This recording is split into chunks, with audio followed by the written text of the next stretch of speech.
Hi. ചോദ്യം നോക്കുക. A some becomes, അതായത് ഒരു പ്രിൻസിപ്പൽ എമൗണ്ട് ഉണ്ടായിരുന്നു. അത് 2 വർഷം കഴിഞ്ഞപ്പോ 2 ഇയേഴ്സ് കഴിഞ്ഞപ്പോ 6600 രൂപയായി.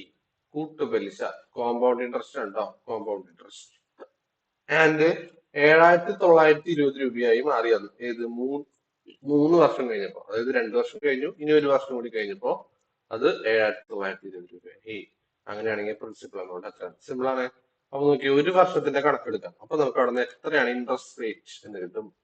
അതിങ്ങനെ ചെയ്താൽ മതി. 7920/6600 ഇത് ഡിവൈഡ് ചെയ്യുമ്പോ 0.66 കിട്ടും. 1.2 1.2, അതായത് 20% എക്സ്ട്രാ, അതായത് 1.2 വെച്ചാണ് കൂടുന്നത്. അത് വെച്ചാണ് മൾട്ടിപ്ലൈ ചെയ്യേണ്ടത്.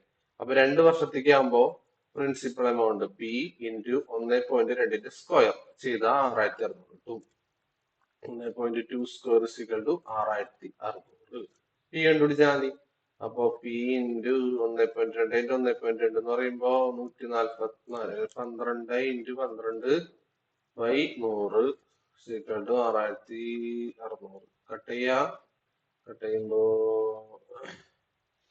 6, 11, 2, 2 കൂടെ 50, പിന്നെ കട്ട് ചെയ്യുമ്പോ 25, ഇവിടെ 6, 25, 275/6 വരും. 6, 4 പോയിന്റ് സംതിങ്. അപ്പോ ഓപ്ഷൻ 4000 അല്ല, 45 വരും. അപ്പൊ 4583 കിട്ടും.